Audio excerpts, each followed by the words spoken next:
നമ്മളെല്ലാവരും അറിയുന്ന പോലെ നമ്മുടെ നാട്ടിലെ പെൺകുട്ടികൾ പണ്ടത്തെ പോലെ വീട്ടമ്മമാരായിട്ടിരിക്കാൻ അവരാഗ്രഹിക്കുന്നില്ല.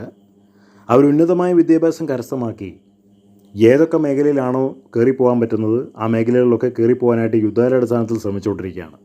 ഇപ്പോൾ നമ്മൾ ഈ ഫോട്ടോയിൽ കാണുന്നത് സ്പേസ് സാങ്കേതികവിദ്യയിൽ ഇന്ത്യൻ സ്ത്രീകളുടെ പങ്കാണ് നമ്മൾ കാണുന്നത്. ഇപ്പോൾ ISROൻ്റെ വർക്ക് ഫോഴ്സിൻ്റെ അകത്ത് 30% സ്ത്രീകളാണ് ഉള്ളത് എന്നാണ് പറയുന്നത്. അവർ പലയിടത്തുള്ള മിഷൻ പ്ലാനിങ് ചെയ്യുന്നു, ഗവേഷണം ചെയ്യുന്നു, ഓപ്പറേഷൻസ് ചെയ്യുന്നു.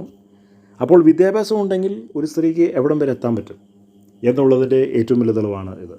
പണ്ടൊക്കെ ഒരു പെണ്ണ് കല്യാണം കഴിച്ച് പോയി കഴിഞ്ഞാൽ വീട്ടമ്മയായിട്ട് മാത്രമേ ഇരിക്കുമ്പോൾ ഇപ്പോൾ അമേരിക്കയിലെ ആപ്പിൾ കമ്പനിയിലടക്കം ജോലി ചെയ്യുന്ന ഉദ്യോഗസ്ഥകൾ ഉണ്ട് എന്നുള്ളതാണ് പഠനങ്ങൾ പറയുന്നത്. ലോകത്തിൻ്റെ വിവിധ രാജ്യങ്ങളിൽ നഴ്സുമാരായിട്ട്, എഞ്ചിനീയർമാരായിട്ട്, ഡോക്ടർമാരായിട്ട്, വക്കീലന്മാരായിട്ട്, അധ്യാപികമാരായിട്ട്, ബിസിനസ്സുകാരായിട്ടൊക്കെയും പെണ്ണുങ്ങൾ മാറിയിട്ടുണ്ട്. അപ്പോൾ പെൺകുട്ടികൾ വളരെ ചെറുപ്പം മുതലേ ഉന്നത വിദ്യാഭ്യാസം കരസ്ഥമാക്കി പോകുന്നതാണ് ഇപ്പോൾ നമ്മുടെ നാട്ടിലുള്ള എല്ലാവിധ ട്രെൻഡും. സമൂഹത്തെ നിയന്ത്രിക്കുന്നതിൻ്റെ പെണ്ണുങ്ങളാണ്, കുടുംബത്തെ നിയന്ത്രിക്കുന്നത് പെണ്ണുങ്ങളാണ്, വിവാഹകമ്പോള മാർക്കറ്റിനെ നിയന്ത്രിക്കുന്നത് പെണ്ണുങ്ങളാണ്.